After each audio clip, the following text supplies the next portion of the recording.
porque realmente tenemos poquito tiempo para explicar todo lo que desearíamos. Yo creo que voy a introducir, voy a dar ejemplos haciendo breve también, y decir que bueno, vamos a tenemos la suerte de tener con nosotros a Enrique Santiago,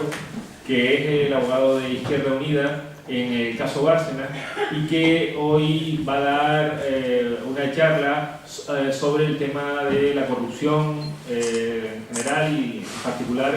con respecto al caso Bárcenas. Creo que es un lujo tenerlo entre nosotros, es un gran conocedor de la materia. La estructura sería una charla en torno a 30-35 minutos y dejar luego 20-25 minutos para comentarios, preguntas y poder iniciar al menos un breve debate, que creo que también es muy interesante. Solo quiero decir, para terminar con esta presentación breve, que les emplazo a todos y a todas, porque creo que ese es un objetivo también de Izquierda Unida Canaria, a la manifestación que el lunes próximo tendrá lugar a las 7 de la Plaza de las Ranas, apoyo a los trabajadores y las trabajadoras del ITC, y también el apoyo a los trabajadores y a las trabajadoras que se han sumado a esa manifestación del Ayuntamiento de Las Palmas de Gran Canaria. Desde la Plaza de las Ranas, insisto, el lunes a las 7. Darles las gracias por estar aquí y sin más abro para que nuestro camarada Enrique Santiago pueda exponer su tema de la conferencia de hoy. Pues muchas gracias a Izquierda Unida de Canarias y muchas gracias al Club de Prensa Canaria de la provincia por darnos esta oportunidad, ¿no? Y además en un día tan emblemático como hoy, en el que se acaba de consumar la primera entrada y registro de la sede del partido político del gobierno en la historia de la democracia española, lo cual sin duda alguna, en el marco del procedimiento judicial iniciado por la querella que interpuso Izquierda Unida por los denominados papeles de Bárcenas, pues supone un importante hito en la historia judicial y un importante avance en la lucha contra la corrupción en este país. Cuando se conocieron en el mes de enero del año 2013 la existencia de estos denominados papeles de Bárcenas, todos ustedes recordarán cómo una ciudadanía indignada de forma espontánea comenzó a concentrarse en las sedes del Partido Popular esgrimiendo sobres y diciendo que esos sobres pues eran los recortes que estábamos sufriendo, ¿no?, en ese momento, ¿no? A modo de placebo, desde mi punto de vista, en ese momento la Fiscalía Anticorrupción abrió unas denominadas diligencias informativas que se prolongaron hasta el 28 de febrero de ese mismo año, cuando el día que Izquierda Unida interpuso la querella. A pesar del rimbombante nombre, unas diligencias informativas no son la judicialización de un procedimiento, no significan la iniciación de una investigación penal y, sobre todo, no paralizan los periodos de prescripción por los delitos cometidos, sobre todo en un momento en el que se ponía de manifiesto que estábamos hablando de hechos delictivos que al menos venían cometiéndose desde la primera fecha que aparecía en esos apuntes, desde el año 1990. Digo esto porque dicen muchas veces por qué Izquierda Unida tuvo que interponer esa querella. Izquierda Unida interpuso la querella en primer lugar ante el evidente riesgo de impunidad en que quedaron estas actuaciones, porque ya digo que la actuación de la Fiscalía, que bien podía haber interpuesto una denuncia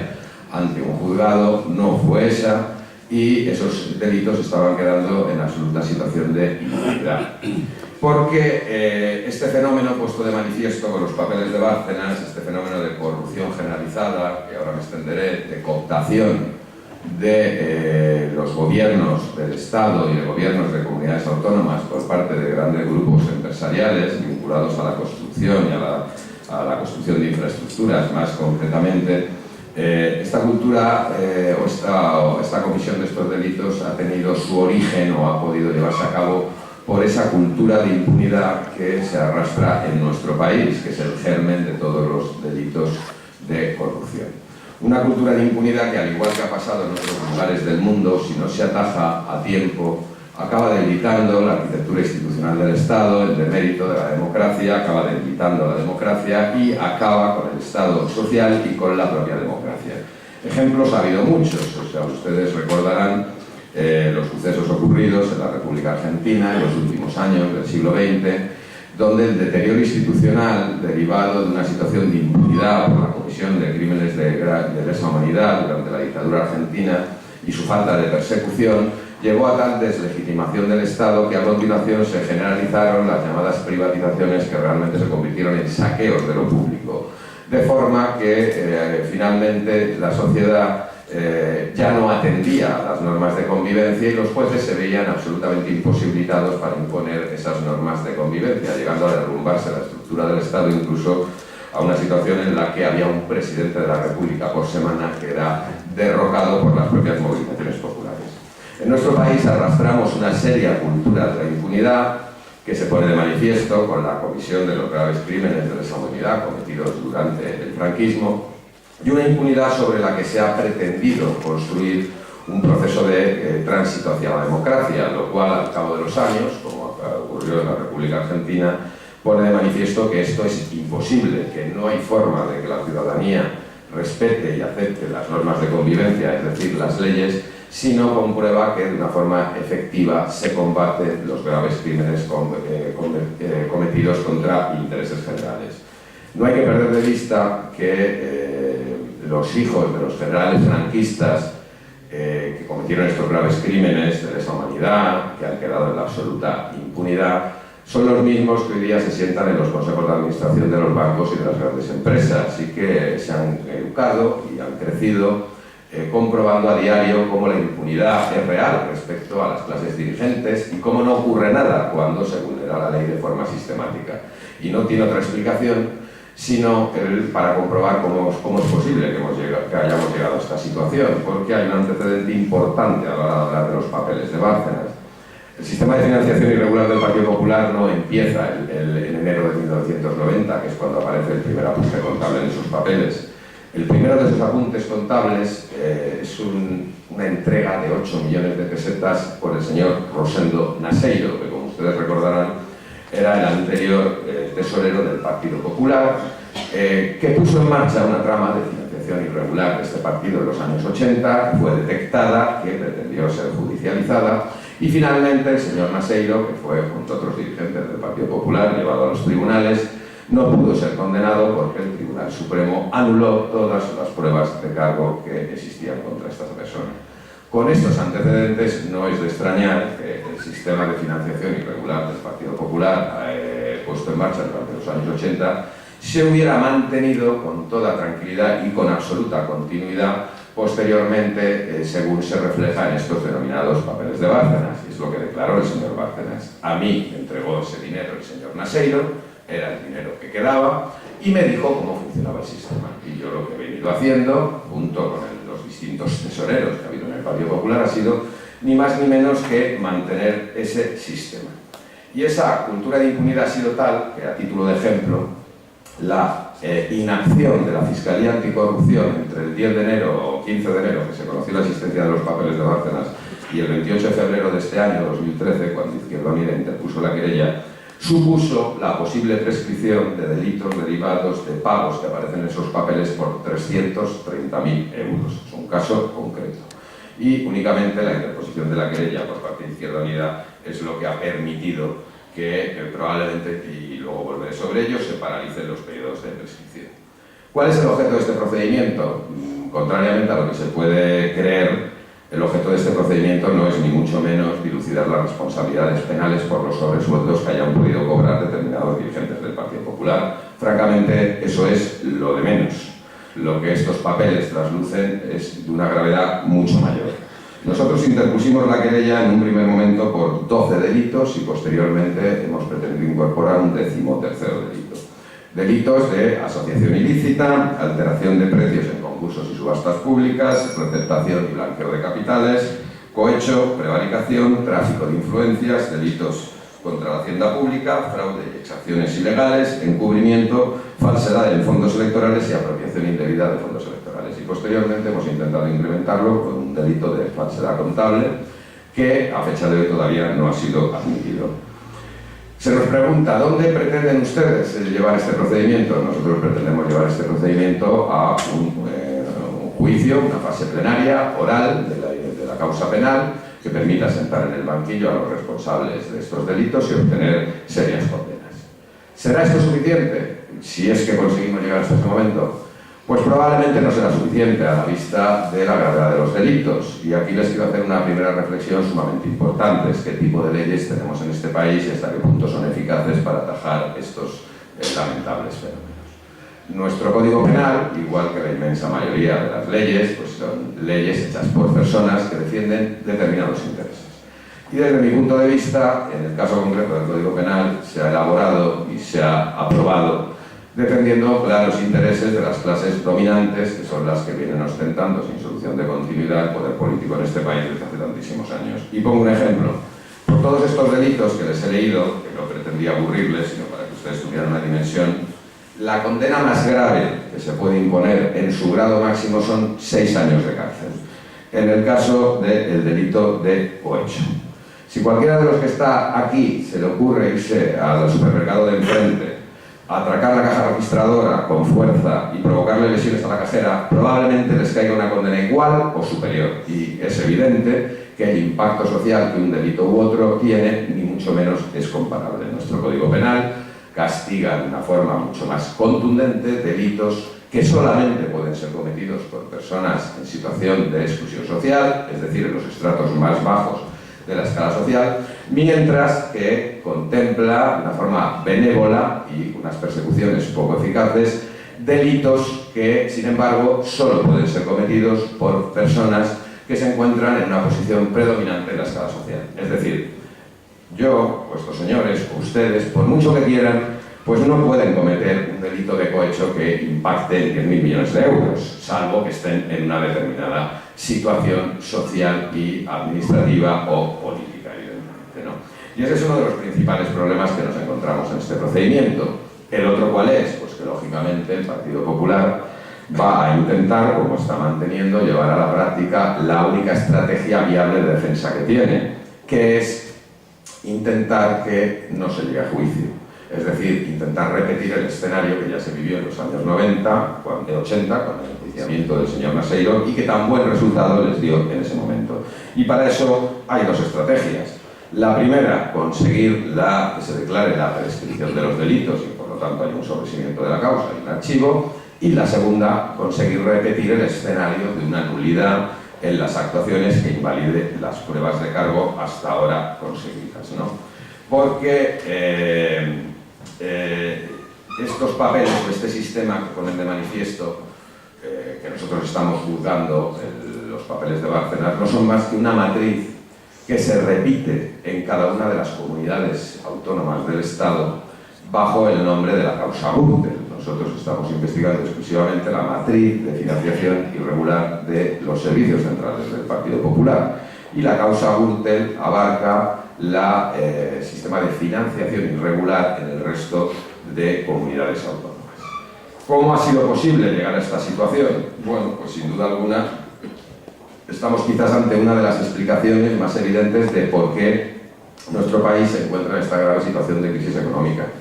Durante años asistimos en primer lugar a la burbuja financiera. La burbuja financiera a su vez provocó una inmensa burbuja inmobiliaria y en materia de infraestructuras. El Estado confió, probablemente por intereses personales de los que manejaban el Estado, confió en que esa situación no iba a variar y que no era necesario poner en marcha políticas alternativas productivas u otras políticas de creación de empleo. Cuando estalla la burbuja financiera, a continuación provoca el estallido de la burbuja inmobiliaria y el resultado pues, es el que conocemos: 6,5 millones de desempleados, todo ello sumado al resultado catastrófico de las políticas neoliberales, esto de la desregulación, que si alguien tiene dudas a estas alturas creo que ha quedado absolutamente claro que desde luego no es desregulando cómo se genera empleo ni se garantizan derechos sociales. La desregulación no significa ni más ni menos que eliminar normas de convivencia, y no hace falta que yo les explique que en cualquier sociedad, si se eliminan las normas de convivencia, acaban imperando la ley de la selva, que suele coincidir con la ley del más fuerte, es decir, el que tiene la capacidad económica y los recursos para imponer sus criterios. Si no existe un marco regulador, unas leyes que garanticen la redistribución de la riqueza y los derechos a todos los ciudadanos, pues evidentemente, mientras menos leyes haya y menos marco regulador, lo que se acaba imponiendo es la voluntad de los poderosos frente a la voluntad de los más débiles. De esta forma, ¿qué nos hemos encontrado? Pues que lo que investigamos realmente tiene que ver con el hecho de que en este país existan autopistas de peaje por las que no pasan vehículos, aeropuertos en los que nunca aterrizan ni despegan aviones, o estaciones de AVE en las que no bajan ni suben pasajeros. Todo esto en un contexto en el que España se convirtió en el país de la Unión Europea 25 que más porcentaje de Producto Interior Bruto dedicaba a gasto en infraestructuras, y de los 3 de la Unión Europea 25 que menos porcentaje de Producto Interior Bruto destinaba a gasto social. Redondeado todo con la reforma del artículo 135 de la Constitución en el mes de agosto del año 2011, donde, ante ya una situación de crisis evidente, las fuerzas políticas mayoritarias deciden constitucionalizar la obligación del pago de la deuda privada, la generada por los bancos y la generada por estos grupos empresariales, de forma que sea obligación de los presupuestos del Estado destinar sus recursos al pago de esa deuda privada antes que atender a las propias necesidades sociales. Es decir, una auténtica quiebra del Estado social y un debilitamiento de la democracia. Es decir, eso es lo que pretendemos investigar y lo que pretendemos que sea condenado con esta investigación, ¿no? Por eso, muchas veces los medios de comunicación, desgraciadamente, nos apartan del cometido o dan una visión sesgada de esta investigación, ¿no? El hecho que los altos cargos del Partido Popular hayan, como así se refleja en estos papeles, hayan venido cobrando sistemáticamente sueldos, que lo han hecho, no es tan grave como el hecho práctico de que a cambio de ese dinero que han ido pagando los distintos grupos empresariales, en la práctica se han cooptado consejos de ministros enteros y se han determinado las políticas de infraestructuras que se hacían en este país mediante un sistema realmente sencillo. En primer lugar, hay que comprobar que el sistema, que estaba muy reglado, suponía la recepción de estos pagos ilegales, que no son donaciones, contraveniendo la ley de financiación de partidos políticos, que taxativamente prohíbe que cualquier contratista de la administración done ni un solo euro a un partido político, o incluso también contraviniendo, aunque este no fuera el supuesto, que lo es, porque todas estas empresas eran contratistas, pero incluso contraviniendo las cuantías que la ley permite donar por cada donante en cada año, ¿no? Con este dinero se repartía de una forma sistemática y ya establecida, que se ve en los papeles de Bárcenas, de forma que siempre cobraban de forma periódica los secretarios generales, vicesecretarios generales y presidentes del Partido Popular. Y además cobraban otros miembros del Partido Popular, que se decidía sobre la marcha dentro de lo que nosotros hemos definido, porque así lo dice el Código Penal, como una asociación ilícita, inmersa en el Partido Popular, que ha llevado adelante un plan criminal sostenido en el tiempo, al menos desde el año 90. ¿Quiénes eran las otras personas que cobraban? ¿O con qué criterio se determinaba que otras personas cobraban? Yo no sé el criterio, lo que sé es que la mayoría de los que cobraban tenían asiento en el Consejo de Ministros. Es decir, un número importante de personas que han tenido asiento en el Consejo de Ministros venían percibiendo de forma periódica estos pagos. De manera que, como bien nos explicó uno de los imputados, el señor Juan Miguel Villarmir, presidente de UHL, en su declaración como imputado, decía: yo no me reúno con un ministro para hablar de un contrato, yo me reúno con un ministro para hablar de un plan de infraestructuras. Yo, por ejemplo, me reunía con el ministro Matas para hablar del Plan Hidrológico Nacional, que, como ustedes saben, es una serie de contratos que excede de los miles de millones de euros. Y todo esto aderezado por la existencia de una comisión de infraestructuras en el seno del Partido Popular, que es un órgano extraestatutario, que no figura en los estatutos del Partido Popular, donde, según nos describe el señor Bárcenas y confirma alguno de los empresarios imputados que formaba parte, esta comisión de infraestructuras, contrariamente a lo que indica el sentido común cuando se oye la denominación, no estaba compuesta exactamente por expertos en obra pública. Estaba compuesta por el tesorero y el gerente del Partido Popular y por los empresarios que pagaban. Y en esa comisión de infraestructura se definían nada más y nada menos que los programas electorales del Partido Popular en materia de infraestructura. De forma que si el Partido Popular ganaba la convocatoria electoral, ese era el programa electoral que después se aplicaba, es decir, un programa determinado por las empresas que venían haciendo estos pagos, insisto, que no donaciones. Evidentemente, ante la envergadura del asunto, Izquierda Unida, la primera conclusión a la que llega es que la inacción de las instituciones públicas obliga a iniciar una acción penal y además en que esa acción penal no puede ser llevada adelante en exclusiva por un partido político, porque además corremos el riesgo de que se diga que no estamos defendiendo intereses generales, sino meramente intereses partidarios. Por ello nosotros lo que hacemos es hacer un llamamiento para conformar una amplia coalición o alianza social y política para llevar adelante esta querella. Y nos dirigimos en primer lugar, a organismos que tienen que ver con la defensa del medio ambiente por la afectación tremenda que este inmenso crimen económico y social ha tenido en las políticas medioambientales. Concretamente a Ecologistas en Acción y a la Confederación de los Verdes. Y también nos dirigimos a organizaciones de juristas demócratas que en solitario, muchos años, igual que las organizaciones ecologistas, en un momento en que España todos pensábamos que ya habíamos consolidado la sociedad del bienestar, que ya todos éramos ricos y que ya no había trabajadores, sino que todos éramos o emprendedores, o autónomos, o pequeños empresarios,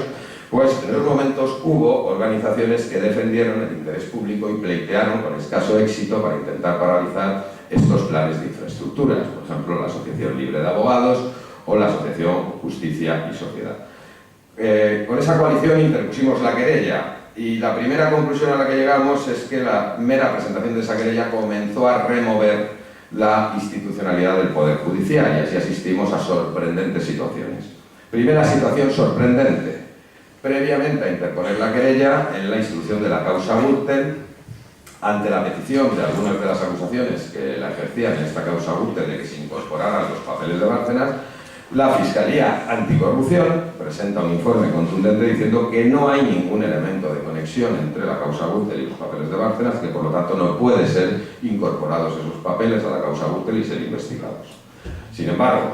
cuando nosotros interponemos la querella y nos encontramos ante dos resoluciones de la Audiencia Nacional admitiendo a trámite la querella, una primera del decanato de la Audiencia Nacional, que establece que esa querella merece ser investigada y la turna, y una segunda del juzgado al que se le asigna, Juzgado Central de Instrucción número 3, admitiendo a trámite la querella por todos los delitos formulados y contra todas las personas que nos querellamos, salvo dos en ese momento. Resulta que tras la admisión, sorprendentemente, el criterio de la Fiscalía Anticorrupción varía radicalmente y en un lapsus de 7 días comienza a haber muchos puntos de conexión entre la causa Gürtel y la causa de los papeles de Bárcenas. Y se produce esa peculiar situación, por no calificarlo de otra manera, en la que se asiste a un primer conflicto de competencias entre dos juzgados de la Audiencia Nacional para ver quién es el que finalmente instruye la causa. Mientras que se produce ese conflicto de competencias, el juzgado que admite la querella hace lo que le obliga la ley a hacer, que es, incluso por garantías para los imputados, citar a los imputados a declaración. En primer lugar, al señor Bárcenas. Y entonces aquí nos encontramos con el segundo peculiar fenómeno que sin duda alguna se convierte en un hito de la historia judicial española.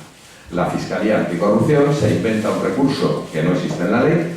para evitar que el señor Bárcenas declare ante el juez del Juzgado Central de Instrucción número 3 que admite a trámite la querella. No sé si hay juristas en la sala, cualquiera que sea jurista sabe que nuestra ley de enjuiciamiento criminal no prevé la posibilidad de que se recurra a ninguna diligencia de investigación que acuerda el juez, como es la de la declaración del imputado. La ley de enjuiciamiento criminal únicamente prevé que se recurran las decisiones, las resoluciones judiciales que desestiman la práctica de diligencias, no las que aprueban la práctica de diligencias. Sin embargo, el Ministerio Fiscal interpone un recurso contra la decisión de practicar una diligencia, insisto, recurso no previsto en la ley de enjuiciamiento criminal, y por si esto fuera poco, también decide cuál va a ser el tribunal competente para examinar este recurso, porque a priori las resoluciones del juez instructor se revisan en primera instancia por el propio juez instructor. El fiscal decide que no, que es el Tribunal Superior, la Sala de lo Penal de la Audiencia Nacional, quien tiene que revisar este recurso y para que se elimine, se suspenda la declaración del señor Bárcenas. A la vez, el fiscal pide la declaración del señor Bárcenas en la causa Gürtel y ahí no tiene ningún problema para que se produzca.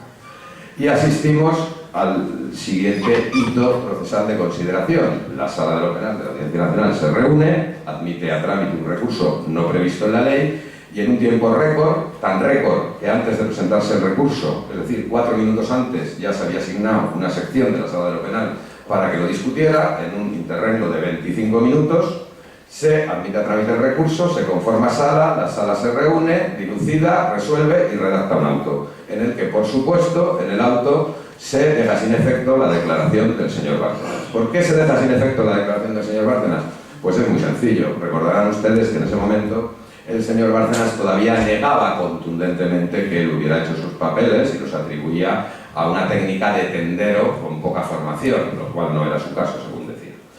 Resulta que la ley lo que prevé es que el momento de declaración del imputado es el momento procesal para que las partes pidan, entre otras medidas, el ingreso en prisión. Y no cabe ninguna duda, como así ocurrió meses después, que el señor Bárcenas tenía un pacto, claro que tenía un pacto en el que él no hablaba, mientras que se garantizara que él y su familia se iban a ver afectados por la investigación y, por supuesto, no iban a ingresar en prisión. Evidentemente, la Fiscalía intenta, bajo cualquier situación, que en una comparecencia en la que Izquierda Unida puede pedir el ingreso en prisión, como íbamos a hacer, se produjera este fenómeno y el juez acordara ese ingreso en prisión que había provocado lo que después ocurrió, 5 meses después, pero que se evitó que ocurriera en ese momento, que el señor Bárcenas empezara a contar toda la realidad sobre estos hechos. A consecuencia de eso, obviamente, nosotros interpusimos una querella por prevaricación contra los magistrados de la sección tercera de la Audiencia Nacional, que con un criterio tan creativo se habían inventado un recurso y lo habían resuelto tan rápidamente. Esa querella ha sido examinada ya por el Tribunal Supremo, que la ha admitido a trámite, y actualmente la tenemos recurrida en el Tribunal Constitucional. Y entonces, ahora mismo estamos ante el siguiente fenómeno. Uno de los jueces que querellamos, que en ese momento formaba parte de la sección tercera de la Audiencia Nacional, el señor Enrique López, hoy día, en estos meses, ha pasado a ser designado magistrado del Tribunal Constitucional por el Gobierno. De forma que este magistrado va a tener que examinar la admisión a trámite del recurso de inconstitucionalidad que hemos puesto por la denegación de la admisión a trámite por parte del Tribunal Supremo de la querella contra su persona. Es decir, que veremos que son situaciones un tanto kafkianas. Pero bueno, al margen de esto, lo cierto es que la investigación, bueno, pues ha ido continuando y lo que resulta absolutamente imprescindible es que para que este procedimiento se impulse es contar con un apoyo ciudadano que haga que las instituciones descarten cualquier tentación de cerrar en falso este procedimiento. Creo que esa situación de impunidad que se vivió a final de los años 80, por el caso Naseiro, probablemente en este momento la ciudadanía no lo iba a soportar de una forma tan sencilla como se soportó en ese momento, y por eso para nosotros es muy importante que se conozca bien pues todo lo que está saliendo a relucir, ¿no? ¿Qué es lo que está saliendo a relucir? Bueno, pues por ejemplo, ya hemos comprobado cómo en el caso de los planes de construcción de las autopistas de peaje, ni uno solo de los estudios de viabilidad que la ley obliga a hacer previamente a sacarlas a concurso, ni uno solo de esos estudios de viabilidad decía que esas autopistas fueran necesarias. Es más, todos los estudios de viabilidad decían que no existía demanda para esas autopistas de peaje. Sin embargo, las autopistas de peaje las hemos pagado 3 veces los españoles. Las hemos pagado, en primer lugar, cuando a pesar de que los estudios de viabilidad decían que no eran necesarias, se aprobó hacerlas y se concedieron, como no, su construcción a las empresas que casualmente aparecen en los papeles de Bárcenas. Ya las pagamos una vez. A continuación, se dio la concesión para la explotación de esas autopistas a las mismas empresas que las habían construido, subvencionado porque se supone que la explotación iba a ser muy cara. Y después de eso, claro, las autopistas han ido quebrando una a una y las vamos a pagar. De hecho, ya el gobierno ha acordado el rescate de las autopistas de peaje. Las vamos a pagar por tercera vez. Pero ¿quién nos anunció a los españoles que las íbamos a pagar por tercera vez? ¿El ministro de Fomento? No. Lo anunció el señor Juan Miguel Villarmir, presidente de OHL, 6 meses aproximadamente antes de que el gobierno tomara la resolución del rescate. Él ya nos dijo que, en una rueda de prensa, que pueden consultar ustedes en las hemerotecas, él ya nos dijo que el negocio era ruinoso y que el Estado tenía la obligación de rescatarlas. Como así ocurrió, por si alguien cree que cuando decimos que se han cooptado consejos de ministros, estamos hablando, por supuesto, presuntamente, porque aquí todo es presuntamente. porque hasta ahora también, y es un dato importante que lo conozcan ustedes, son 2 las querellas ya que nos ha presentado el Partido Popular y sus adláteres por la interposición de esta querella, ¿no? En primer lugar, una querella por injurias y calumnias, que no llegaron a formalizar, pero sí hicieron las actuaciones previas, de conciliación previa en vía civil, porque el problema del neoliberalismo llega a tales extremos al desatender la realidad de las leyes que ya ignoran hasta lo que han aprobado en el Parlamento, ¿no? Entonces, el Partido Popular consideró que el hecho de que uno de los delitos que formulábamos en la querella fuera asociación ilícita era un insulto. No es un insulto, es el tipo penal, tal y como se define, según se acordó en el Parlamento con el voto a favor del Partido Popular. Eso ya motivó una primera querella, que afortunadamente no llegó a completarse después de esa conciliación. Y posteriormente, cuando pusimos de manifiesto que el señor Francisco Álvarez Cascos aparece 75 veces en los papeles de Bárcenas, cuando pusimos de manifiesto, después de reconocerlo él en sede judicial, que además de ser secretario general entre el 90 y el 92 fue tesorero en funciones del Partido Popular, y cuando pusimos de manifiesto que la mayor obra de un túnel de alta velocidad en Europa, la variante de Pajares, fue construida durante el mandato del señor Álvarez Cascos, coincidiendo sorprendentemente la concesión a empresas, con empresas que en esa misma época aparecen como pagando en esos papeles de Bárcenas, y establecimos que debía haber alguna relación entre ellos, pues tuvimos la segunda querella por injurias y por calumnias, que a fecha de hoy se ha celebrado la conciliación previa, donde nosotros hemos alegado lo que hemos creído conveniente, que es esto que os estoy diciendo, que aparece 75 veces mencionado este señor en los papeles de Bárcenas, y que eso, hombre, amerita una cierta investigación, al menos, ¿no?, después de aparecer 75 veces. Y a fecha de hoy pues estamos esperando que en su caso se formule o no se formule, ¿no? Esta variante de Pajares también tiene una simbología particular, ¿no? En su momento fue una batalla también del movimiento ecologista, porque perforó un macizo de alto valor natural, una reserva natural, el Valle del Huerna, ¿no? Esta obra de infraestructura, que se contrató a velocidad pasmosa 4 meses antes de acabarse la segunda legislatura del Partido Popular, se sacó a concurso público, se hicieron los estudios de viabilidad y se concedieron los contratos a estas empresas que aparecen, la mayoría de ellas, no todas, pero la mayoría de ellas, en estos papeles de Bárcenas. Pues algo debió hacerse mal. Lo cierto es que 8 años después de acabar las obras no ha podido entrar en funcionamiento. Y parece que no va a poder entrar. ¿Por qué? Porque resulta que esta inversión en la práctica supuso una variación de las corrientes subterráneas del macizo, la desecación de la vertiente de León con el correspondiente perjuicio a una zona ganadera, y convertir el túnel de alta velocidad, que ha costado en torno a 5.000 millones de euros, en un inmenso sumidero de aguas que salen por el túnel, convirtiéndolo en un desagüe natural. Con lo cual, a fecha de hoy, ha sido imposible abrir ese túnel al tráfico, ¿no? Igual podría decirle pues, casos de las autopistas, de los sistemas de alta velocidad, etcétera, etcétera, ¿no? Hasta este momento, cada paso que damos en la investigación de la causa cuenta con la oposición radical del Ministerio Fiscal. De hecho, el pasado mes de septiembre presentamos una ampliación de la querella inicial contra el resto de empresarios que aparecían en los papeles de Bárcenas. ¿Con qué criterio? Pues el criterio era bien simple. Entre febrero y septiembre se han acreditado sin género ninguno de dudas la veracidad de al menos 50 de esos apuntes contables. ¿Cómo se han verificado? Pues han verificado en la inmensa mayoría de los casos por el reconocimiento de los miembros del Partido Popular, altos dirigentes en muchos casos,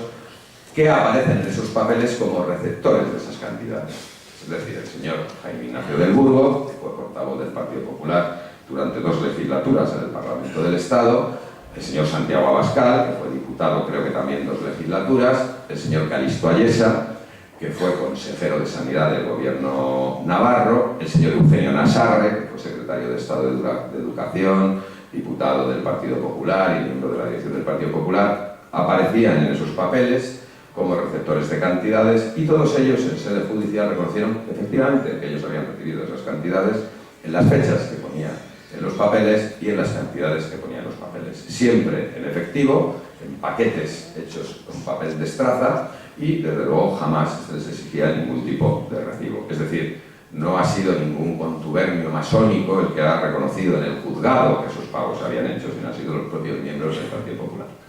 En segundo lugar, se han verificado mediante el simple cruce efectuado por la Policía Judicial, no por las acusaciones,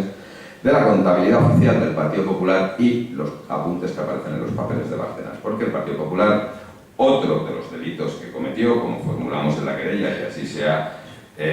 posteriormente pues está confirmando, es el blanqueo de capital. ¿Cuál era el sistema de blanqueo de capital? Pues era muy sencillo, ¿no? El juez tuvo la ocurrencia de preguntarle al señor Bárcenas en la declaración: oiga, ¿y cómo hacían ustedes cuando se les acababa el dinero de este sistema ilegal y necesitaban más? Y la contestación del señor Bárcenas fue: bueno, ese supuesto en 20 años nunca ocurrió, nunca se nos acababa el dinero. ¿Por qué? Porque de hecho ocurría lo contrario. Lo que tenían que hacer era sacar el dinero de la caja fuerte y blanquearlo y meterlo en las cuentas que la ley de financiación de partidos políticos establece que todos los partidos políticos tienen que tener abiertas en un banco e identificadas para la recepción de donativos anónimos. Entonces, de la contrastación de los apuntes de la contabilidad oficial aportada por el Partido Popular a la causa y los papeles de Bárcenas, ¿qué se pone en manifiesto? Bueno, que en los momentos en los que había una secuencia, una alta secuencia y frecuencia de entregas de dinero ilícito, podía ser cuando el señor Bárcenas decía que ya no les cabía en la caja fuerte, entonces se producían simultáneamente en los días consecutivos o a veces coincidiendo en los mismos días ingresos sistemáticos de supuestas donaciones en la cuenta de donaciones del Partido Popular por cantidades siempre iguales. Por ejemplo, si se registraba un ingreso en los papeles de Bárcenas de 60.000 euros por fomento de construcciones y contratas, por ejemplo, que aparecen, al día siguiente en el banco se ingresaban 6 veces ingresos de 10.000 euros como donaciones anónimas hechas por el Partido Popular.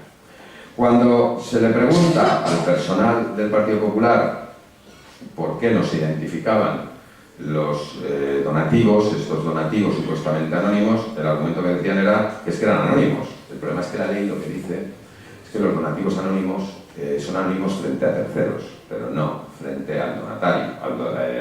efectivamente.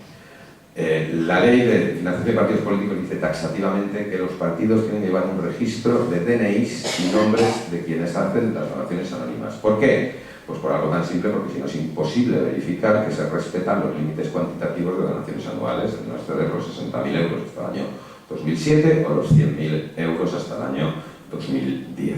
Y esto no se hacía porque los donativos evidentemente no eran anónimos en ningún momento. Entonces este ha sido el segundo sistema de verificación de estos papeles, de estos apuntes. ¿Y el tercer sistema cuál ha sido? Bueno, pues la intervención y práctica de otras diligencias judiciales, como por ejemplo la que se celebró hace escasas horas de verificación por la entrada de registro en la sede del Partido Popular, de verificación, por ejemplo, de cómo se pagó la obra de reforma de la calle Génova, donde todo apunta a que se pagaron en negro 880.000 euros de esa reforma.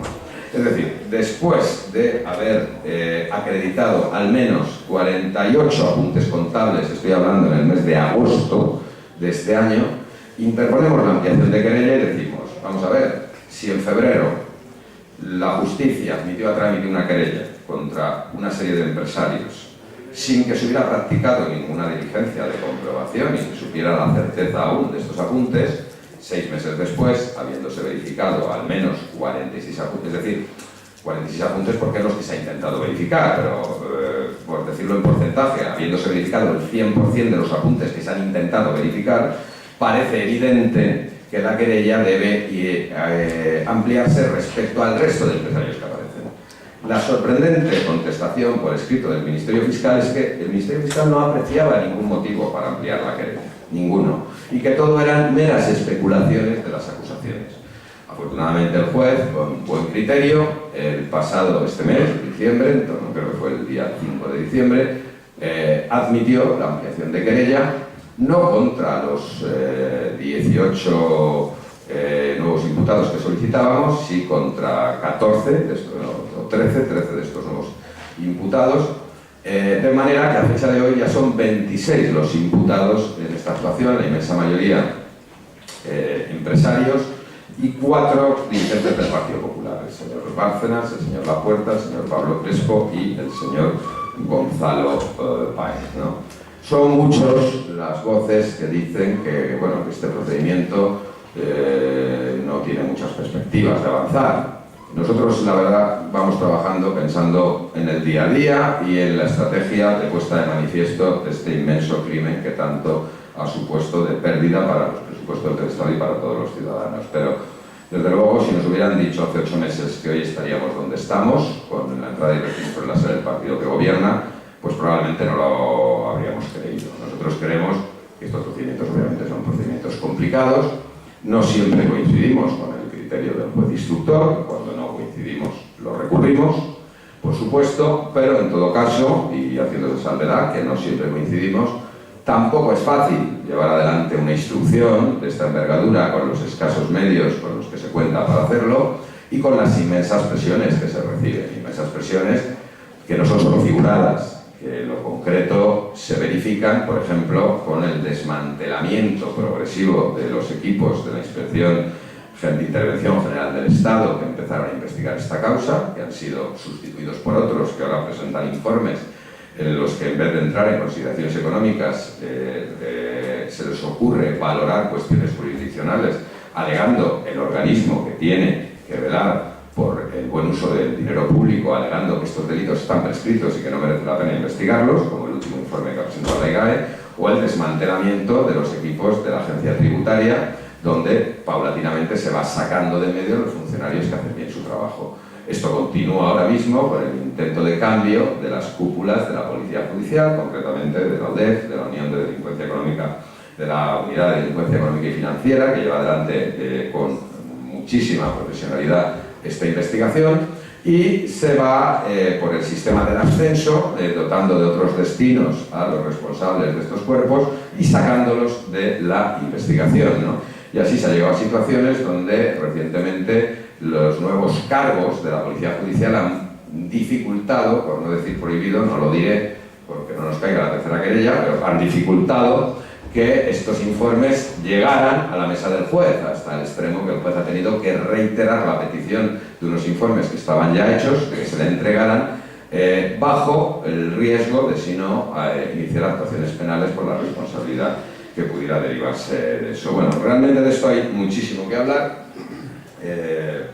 pero como el tiempo nos abruma, yo voy a ir concluyendo simplemente haciendo la siguiente consideración, ¿no? Yo no sé en qué acabará esto. Lo que sí que sé es que es imposible enfrentarse a los mayores despachos de abogados de España que defienden a todos estos empresarios si no es con el apoyo ciudadano. Nosotros, en primer lugar, para disuadir de que nos bloqueen con